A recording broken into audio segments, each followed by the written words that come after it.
100 of the most beautiful women in Korea stood in that ballroom, each one praying he would stop in front of her. And the most dangerous man in Seoul walked past every single one of them, straight to the maid holding a tray, and got down on one knee. The room stopped breathing, because everyone in that ballroom knew exactly who Kang Min Jun was. They had heard what happened to the accountant who stole from him. They had heard about the dinner where a traitor could not stand up from the table.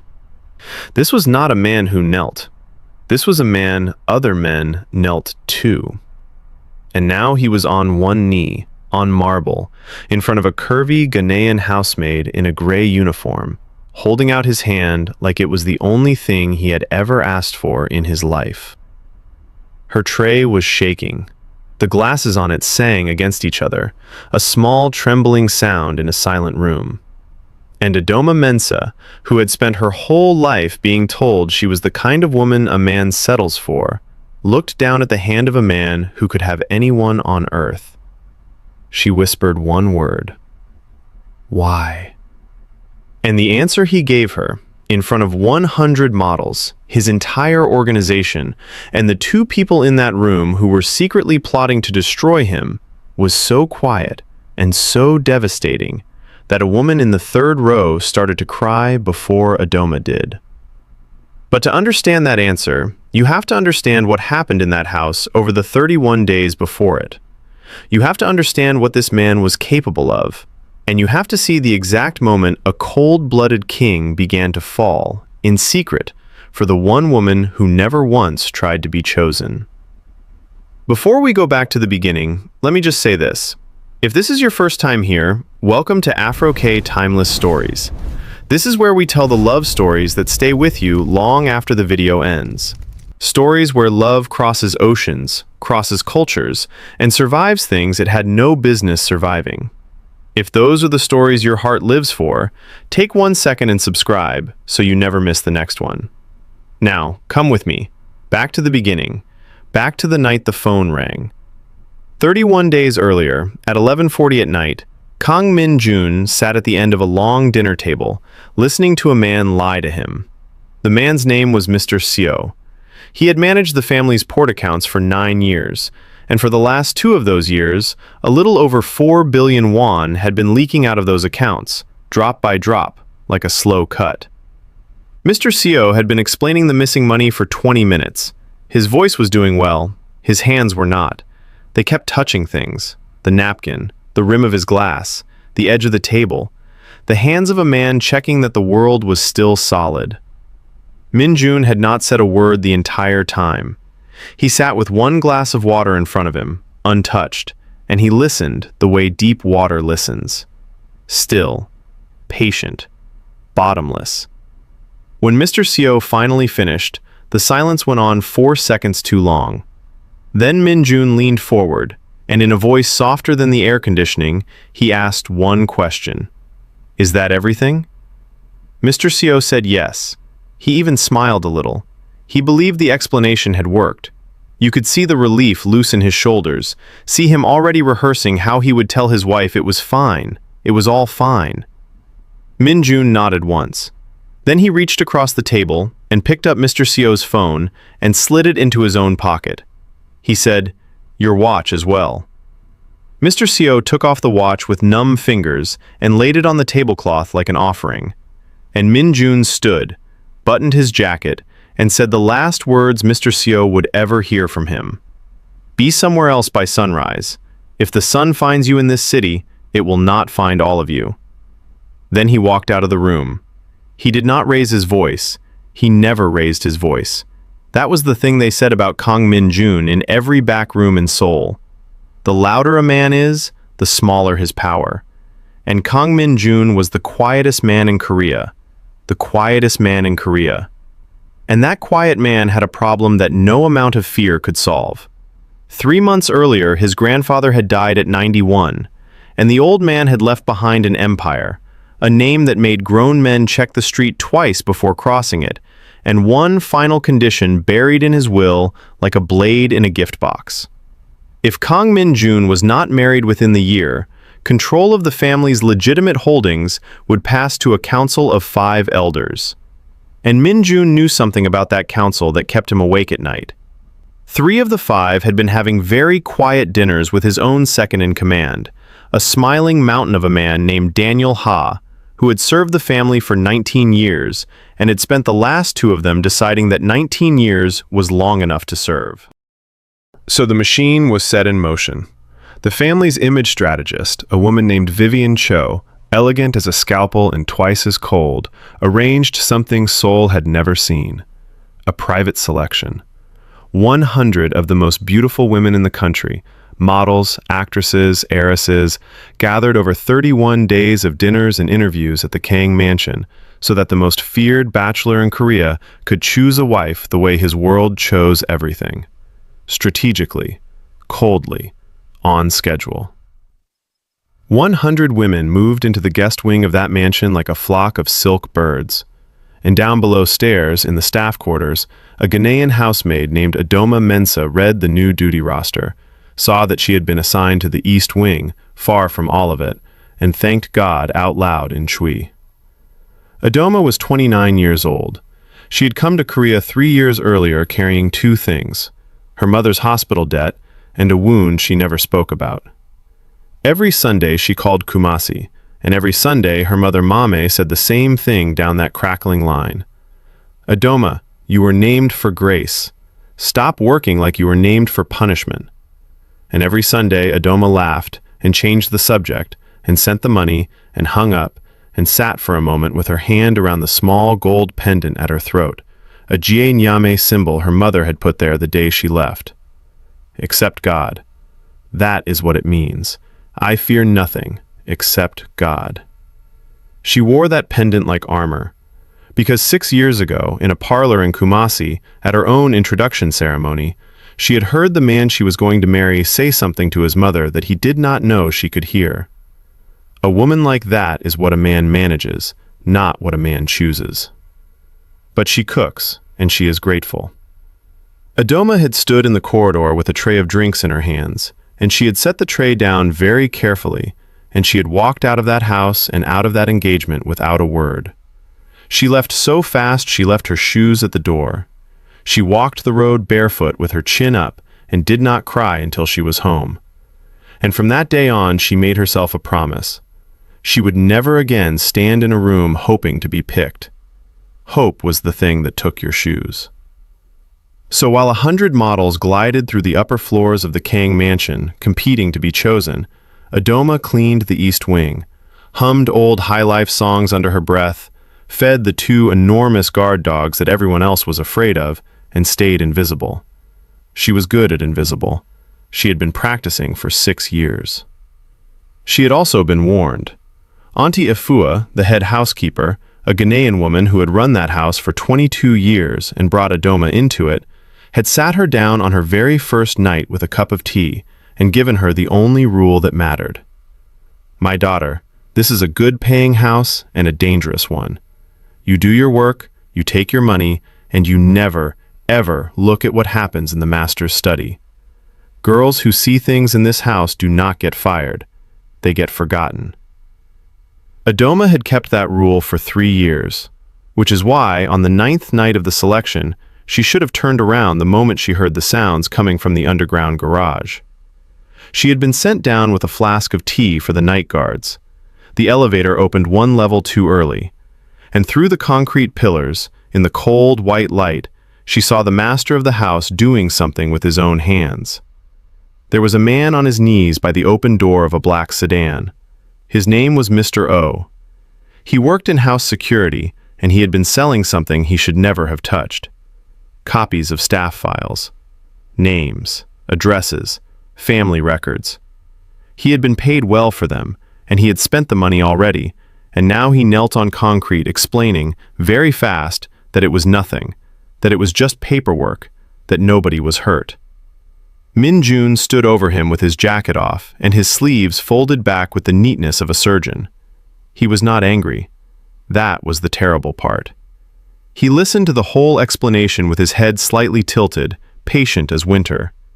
Then he crouched down so they were eye to eye, and he took Mr. O's right hand, almost gently, the way you take the hand of someone you are about to help up, and he placed that hand flat against the frame of the car door. He said, "You sold the names of people who sleep under my roof. They are mine to protect. You made them huntable." Mr. O started to say the word, "please." Min Jun closed the car door.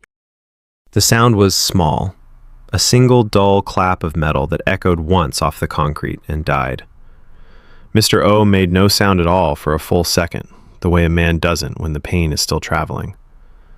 Min Jun was already standing, already rolling his sleeves back down, already reaching for his jacket. He told the guards to take Mr. O to a doctor, pay the bill, and put him on a bus. Then he said one more sentence, in a voice you would use to discuss the weather. "The other hand still works. Use it to carry your bags." Adoma did not breathe.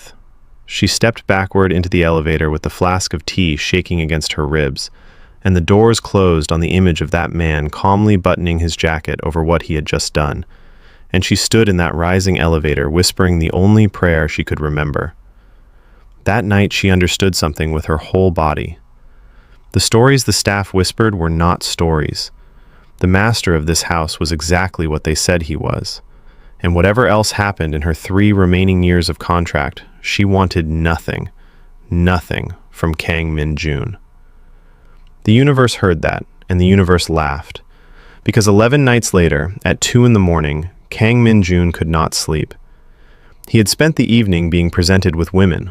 Vivian Cho's selection process ran like a beautiful factory. Dinner with 5 candidates, coffee with 3, every one of them lovely, every one of them rehearsed. They laughed a half-second before his sentences finished. They agreed with things he had not finished saying. They looked at him the way you look at a door you need to get through. He had also spent an hour on the phone ending the career of a port official in Incheon with 3 sentences, and then he had lain in the dark of the largest bedroom in Seoul feeling like the loneliest thing ever manufactured. So he did something he never did. He went downstairs to his own kitchen, in a black sweater and bare feet, to find something to eat like an ordinary man.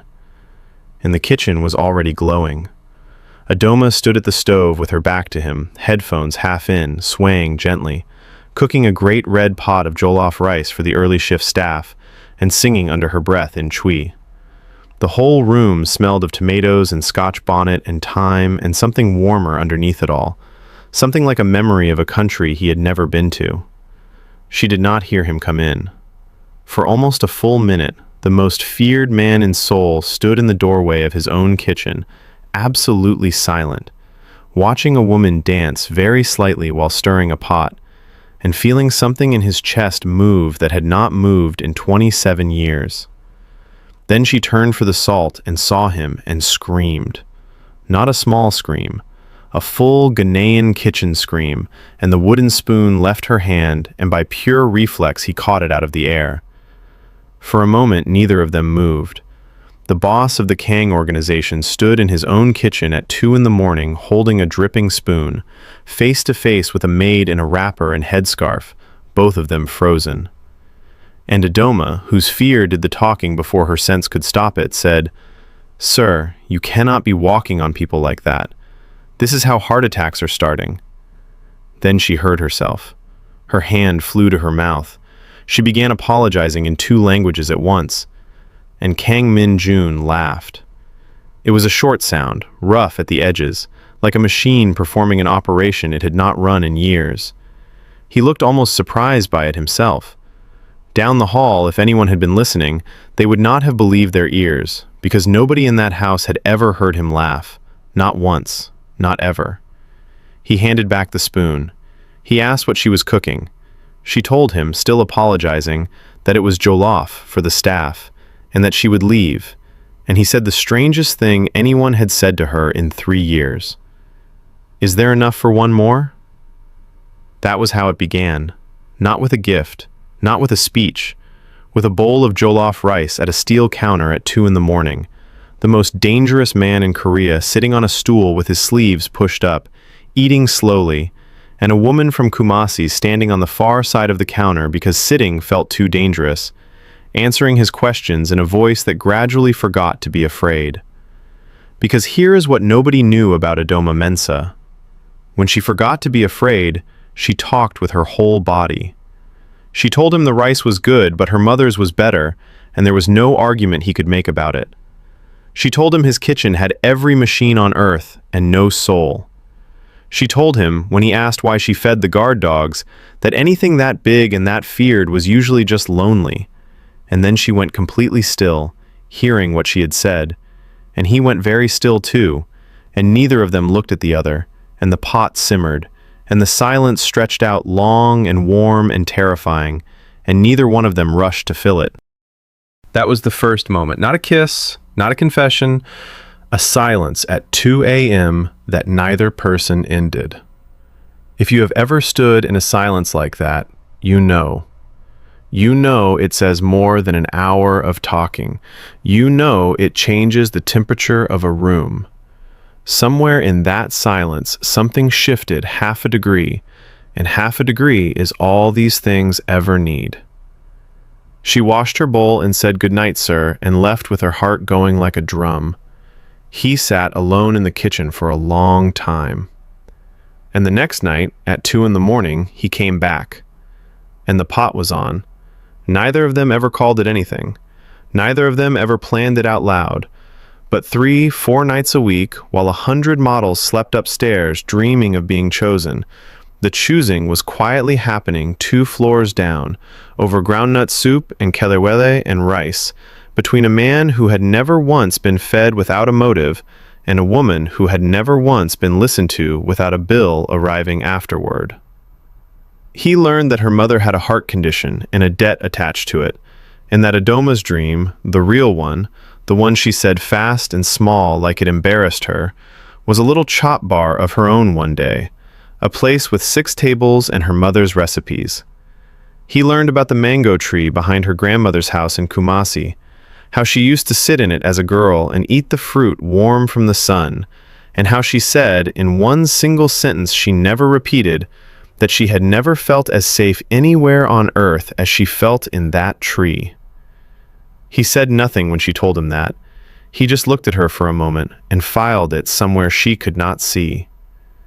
She learned that he drank his coffee black and hated it and drank it anyway because his grandfather had. She learned that the scar in his eyebrow was from age 11, and he did not say more, and she did not ask. She learned that if you talked to him like a man instead of a weapon, something happened around his eyes, small, like a light going on behind a curtain. And the house began to notice things. Mr. Bay, the old driver who had served the family for 27 years and spoke maybe 10 words a week, noticed it first. He noticed it in the rearview mirror on an ordinary Tuesday, when the boss looked out of the window at nothing and the corner of his mouth moved. Mr. Bay had carried Min Jun out of a burning life when the boy was 11 years old, and he had spent 27 years driving the cold man that boy became. When he saw that almost smile in the mirror, he had to look at the road for a long time. Adoma noticed things too, and they frightened her. Her worn-out shoes, the ones with the split inside edge, disappeared from outside her door one night and were back by morning, resold, perfect, no note. The path she walked to the staff gate at 5 in the morning, the icy one, was suddenly salted every day before she woke. An umbrella began living on the hook by the east wing door, exactly where her hand would find it, on exactly the days it rained. Little impossible conveniences with no fingerprints on them. And her wound, the old one from Kumasi, sat up inside her and started talking. It said, "You know what this is. Powerful men are not kind to maids for free. There is a bill coming. There is always a bill. You have seen what his hands do in that garage. Whatever this is, run." So she tried. She skipped the kitchen for 4 nights. She took the long corridor to avoid his wing. And on the 5th night, she came down at 2 in the morning, telling herself it was only because the staff needed feeding, and he was already there, sitting at the counter in the dark, not eating, just there. And when she stopped in the doorway, he looked up and said, quietly, "You were not here." Not a question, not an accusation. 3 words, and underneath them, unmistakable, missing you, dressed up as a fact. And Adoma Mensah stood in that doorway and felt the exact thing she had promised herself in Kumasi she would never feel again. Hope. Terrible, warm, shoe-stealing hope. Now, while all of this was happening in the kitchen, something else was happening in the house. And this is the part they did not know, and you need to. On the 12th floor of a hotel in Gangnam, Daniel Ha and Vivian Cho were having the 4th of their very quiet dinners. Daniel with his warm grin and his gold ring, Vivian with her ivory suit and her tablet. And Daniel was explaining, in the tone of a man discussing renovations, how it was going to go. The selection would fail. Vivian would make sure every finalist was quietly wrong in some fatal small way. The deadline in the will would pass with no bride. The council, 3/5 of which now belonged to Daniel, would take the empire without a single shot. 19 years of carrying another man's crown, ending in a signature. And then Daniel said something that mattered more than all the rest. He said, "And if the deadline is not enough, we find where he is soft. Every man is soft somewhere. Find me where." Vivian smiled her gallery smile and said, "Kang Min Jun has no soft. I have watched him for 15 years. There is nothing in that man to hold on to." She was wrong. And the terrible thing is that you know she was wrong. You know the soft place had a name and a headscarf and a gold pendant at her throat. You know exactly what was cooking 2 floors beneath that man's bedroom 4 nights a week. They did not know yet. But they were looking now. And there was nothing anyone could do but keep going forward. The way you keep going forward in a dream where you can see the cliff and cannot turn the car. If you are feeling that right now, that pull in your chest, pause with me for 1 small second. If this story is doing to you what it is doing to the rest of us, tap that subscribe button and share this video with one person who lives for love stories that fight their way through impossible odds. Your sister, your best friend, the one who will text you halfway through it. And type, "I am enjoying it" in the comments so I know you are here with me. Thank you for staying, truly. Now hold on, because this is where everything you have watched so far turns over and shows you its true face. Because on day 22, Adoma learned what the garage had really been about. It happened by accident, the way the biggest things do. She was polishing the long hallway outside the study when the door, for once, was not fully closed, and she heard Mr. Bay's voice, which she had almost never heard, and it said, "The files." Oh, sold, confirmed. It was the girls' records, the Kumasi address, the mother's hospital. Ha's people bought them. And then Min Jun's voice, lower than winter, said, "I know. That is why he lost the hand he signed with." Adoma stood in that hallway with the cloth frozen against the wood, and the whole world quietly rearranged itself around her. The man in the garage had not been punished for stealing from the company. He had been punished for selling her. Her name, her mother, her home. Somebody in this game had reached for her family, and the cold king of Seoul had closed a car door on the hand that did it, weeks before she had ever cooked him a single grain of rice. She rewound every impossible convenience. The shoes, the salt on the path, the umbrella. Not the opening moves of a man collecting a maid. The quiet housekeeping of a man who had been standing guard over her in the dark and had never once mentioned it. Never once collected credit. Never once presented the bill her wound kept promising was coming. There was no bill. There had never been a bill. And there was more behind that door, because Mr. Bay asked one more question. He asked, "And the selection, sir? Shall I tell Madame Cho you have shortlisted?" And Min Jun said, "Tell her whatever keeps her busy." The selection is a lamp, Mr. Bay. You do not choose a wife with a lamp. You draw the insects with it, and you watch which ones circle. The 100 models, the dinners, the whole glittering month. It was a trap. He had known for weeks that his own house was infested, and he had built a stage bright enough that the traitors could not resist performing on it. And he was standing in the dark behind the light, watching Daniel's people move, letting the plot ripen so he could cut it off in one stroke instead of 5. The coldest move on the board. And 2 floors under that board, 4 nights a week, the same man sat on a kitchen stool eating jollof rice, and the one thing on this earth he was not being strategic about was her. Adoma finished the hallway with her hands moving on their own. That night she did not sleep, because it is one thing to fear a dangerous man. It is another thing entirely to discover the dangerous man has been quietly, expertly dangerous on your behalf, and to feel, underneath your good sense, underneath your mother's warnings and Auntie Afua's warnings and 6 years of scar tissue, the beginning of the most frightening thought of your life. What if this one is real? The next weeks were the sweetest and the most terrifying of her life, and the register of the whole house changed with them. He started leaving the study door open in the evenings when she cleaned that wing, not to watch her, just so the silence between the rooms was shared. She started cooking things her grandmother used to make, dishes that took hours, and telling him the story of each one, and he listened the way other men breathe.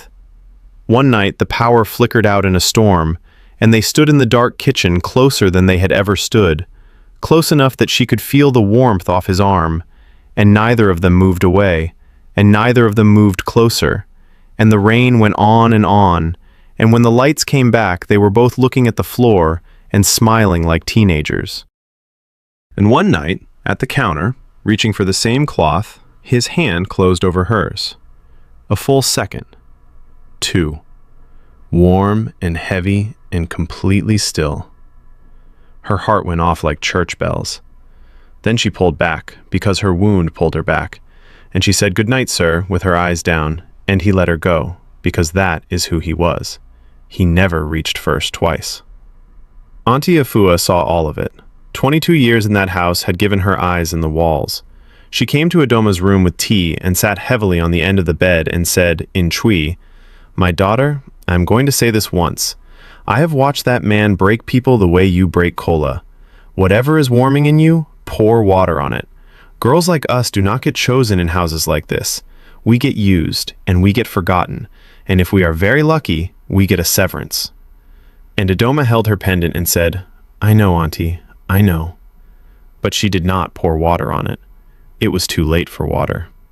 Then came day 29, and the floor everyone was standing on gave way. It began with what looked like victory. Min Jun's people intercepted the money trail between Daniel and 2 of the 5 elders. Proof. Hard proof. Wired accounts and recorded dinners. Mr. Bay laid the folder on the study desk like a man laying down a sword, and for one whole afternoon the war seemed over before it started. Min Jun would present the evidence at the final gala, the council would fall in line, the will's deadline would be handled with a formality, engagement to be arranged later, and the house would be clean. That evening the whole mansion seemed to exhale. Even the kitchen tasted like relief. The relief lasted 11 hours. Because Daniel Ha had served the Kang family for 19 years, and you do not survive 19 years in that world without knowing when you have been found out. He felt the change in the air the way old wolves feel weather, and a cornered wolf does not wait for the trap, it goes for the throat. That night, in a parking structure, he told Vivian the new plan, and his grin was gone, and what was underneath it had been waiting 19 years to come out. He said, "Forget the council. We burn the deadline another way. I found where he is soft. You were wrong, Vivian. There is something in that man to hold on to. It carries trays." They had found her. A hired photographer. Long lens. 3 photographs of a kitchen window at 2 in the morning. The boss of the Kang organization laughing, actually laughing, across a counter from a maid. To Daniel, those photographs were better than bullets. Humiliate the woman publicly at the final gala, in front of the 100, in front of the elders, provoke the Ice King into cracking in front of the whole assembled world, and then, in the chaos, put the real knife in. And if the boss did not crack, the woman herself was leverage of the oldest kind.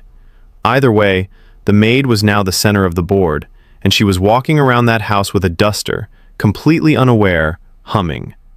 And Adoma, that same night, was writing a resignation letter. because that afternoon an envelope had arrived for her, thick and formal, from a private clinic in Accra. Her mother's surgery, the full procedure, the one Adoma had been bleeding money toward for 3 years, had been scheduled and paid in full by an anonymous foundation. Every wall she had been climbing for 3 years, gone in 1 page. She read it 4 times in the laundry room and cried into a folded sheet, and she knew, of course she knew, there was only one person on earth it could be, and that is exactly why she wrote the letter. Because her wound told her the mathematics were now impossible.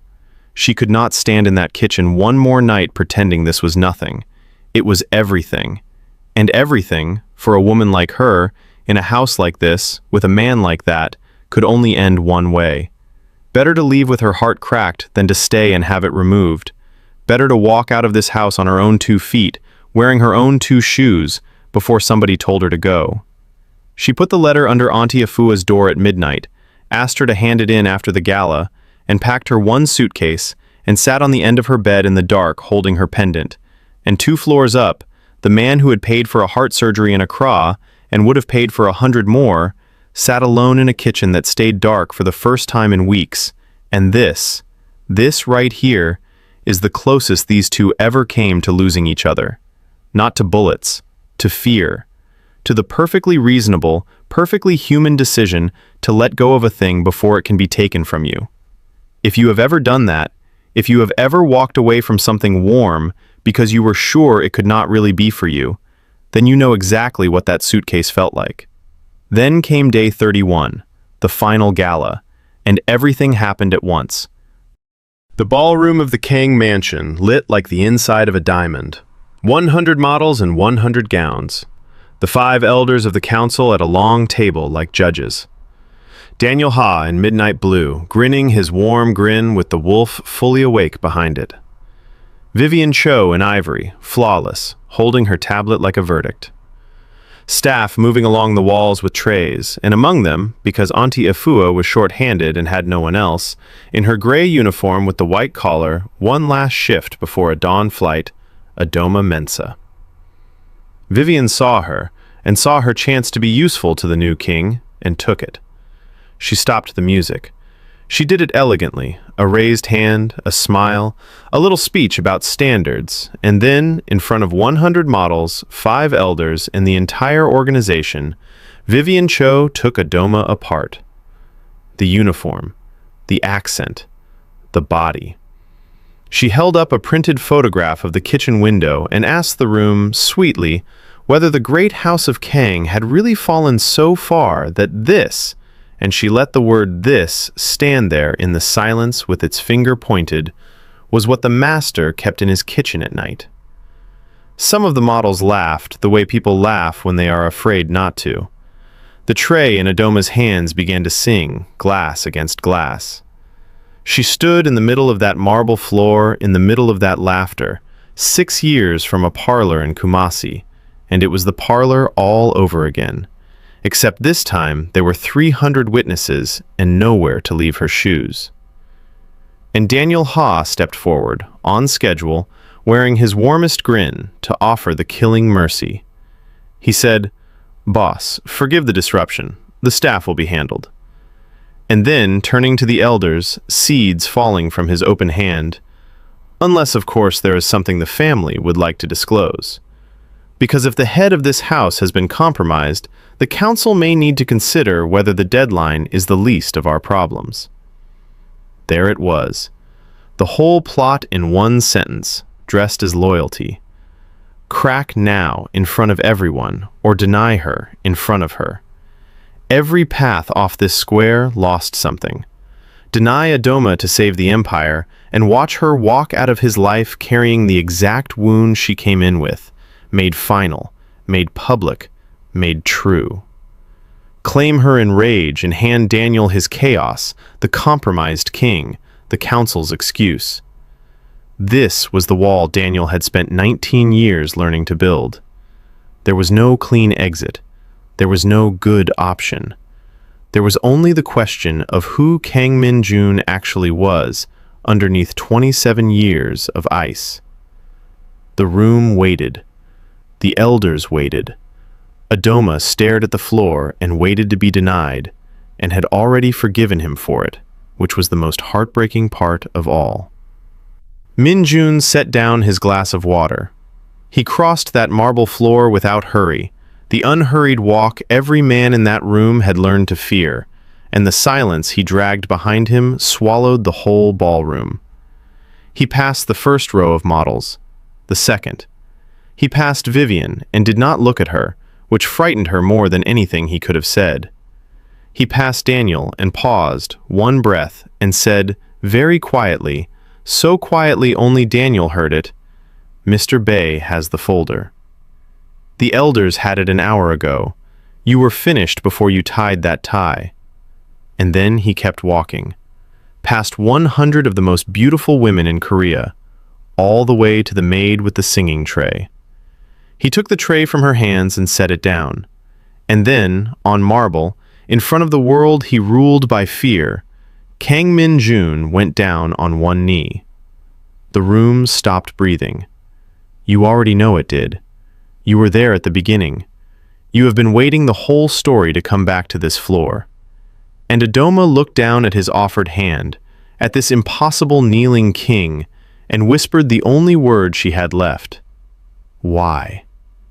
And Kang Min Jun, who did not give speeches, gave the only one of his life, and it was 4 sentences long, and he said it so quietly that the whole ballroom leaned in. He said, "Because everyone in this room has spent 31 days performing for me, and you are the only person in this house who ever let me watch you simply live. Because I have chosen every single thing in my life for strategy, and you are the first thing I have ever wanted only because my chest hurts when the kitchen is dark.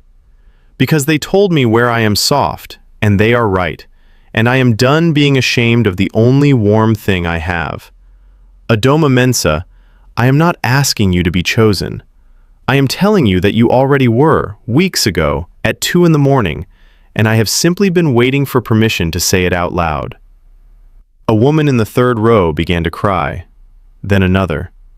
Somewhere at the back, near the service door, Auntie Afua had both hands over her mouth, and beside the far wall, a 63-year-old driver who had not wept in 27 years looked hard at the ceiling and lost.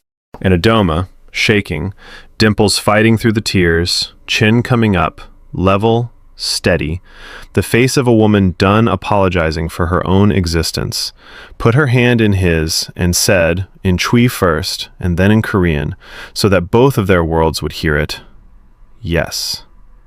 Yes." The empire was saved in that same breath, and understand this, they were never 2 separate victories. The elders had Daniel's folder. The will asked for a marriage, and here was a real one, undeniable, being born in front of them on the marble. 2 of the bot elders, watching the folder and the kneeling and the wolf standing exposed in the middle of the floor, changed sides before the applause faded, the way frightened money always does. Vivian Cho's lipstick line trembled, one hairline crack after 15 flawless years, and she set her tablet down on a passing tray, done. And Daniel Ha was asked, by 2 very calm men, to step outside. He did not come back into the story. Nobody asked where he went. In that world, nobody ever has to. And here is the part that made every soul in that ballroom fall quiet on their way home, the part they only understood later.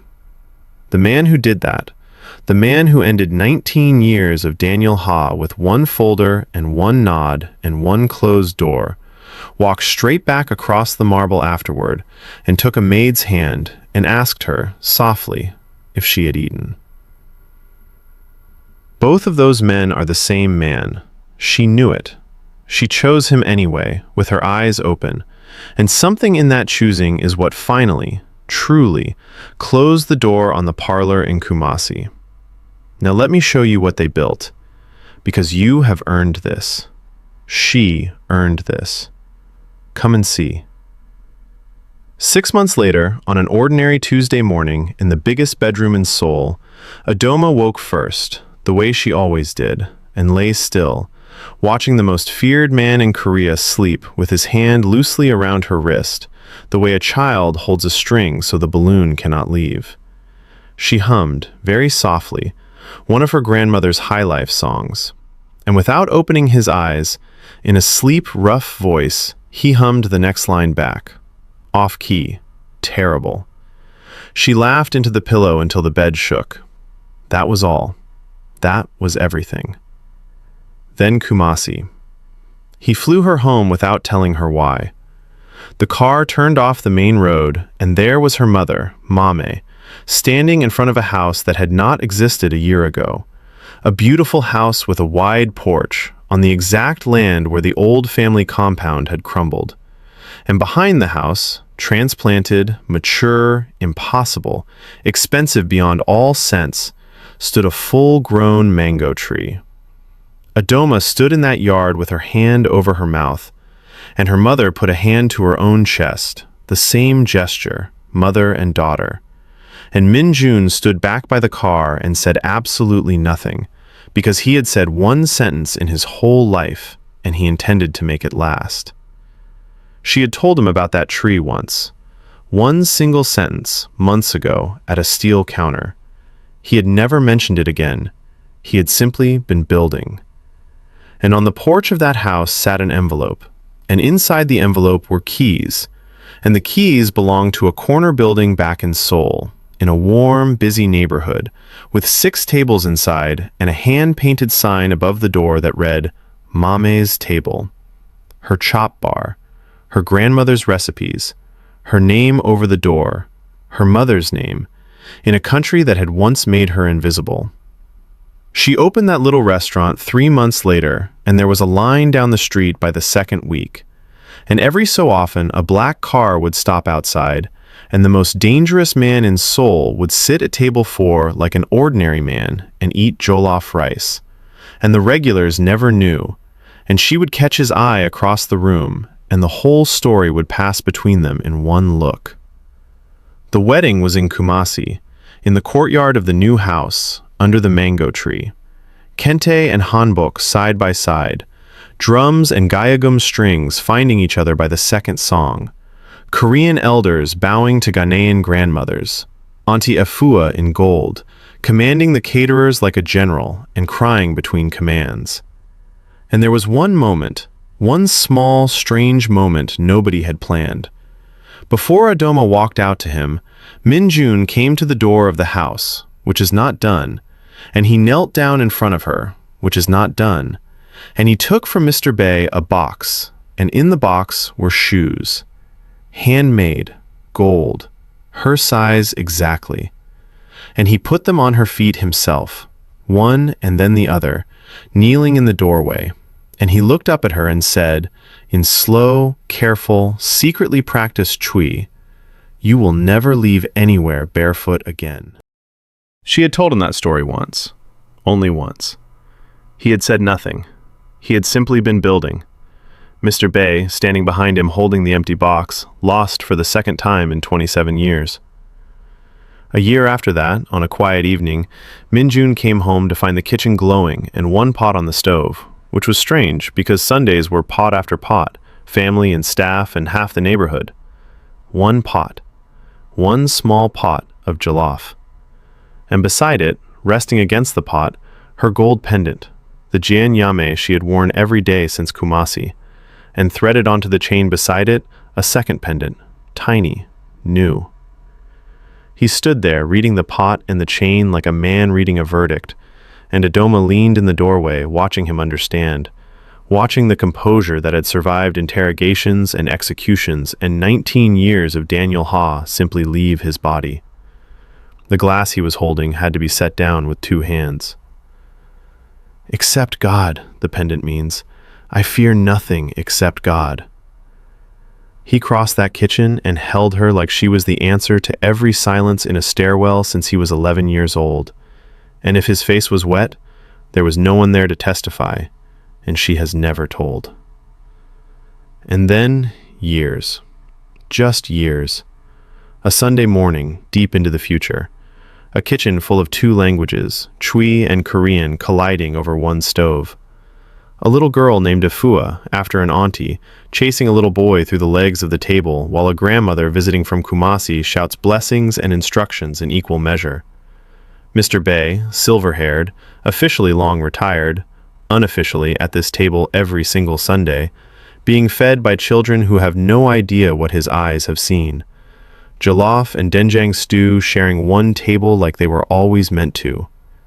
And in the middle of the noise, Kang Min Jun, in a black sweater, sleeves pushed up, bare feet, holding a wooden spoon he has finally, after years of lessons, earned the right to hold, looks up across all of it and finds his wife looking back. No words, just the look. The kitchen at 2 a.m. is inside that look. The garage and the ballroom and the shoes in the doorway are inside that look. A woman who was told she was what a man settles for, standing in the exact center of a life that chose her first, out loud, on marble, in front of everyone. She was never the maid he settled for.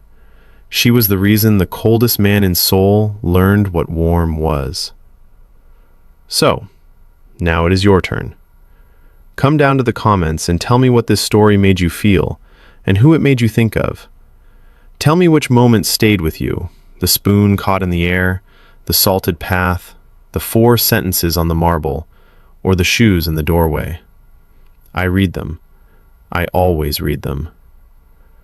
This has been Afro K Timeless Stories, and if no one has told you this today, let me be the one. Love, the real kind. The kind that notices your worn-out shoes and says nothing and simply fixes them. The kind that survives everything the world throws at it. That kind of love is not a fairy tale. It is out there, and it is patient, and it is always, always worth the wait.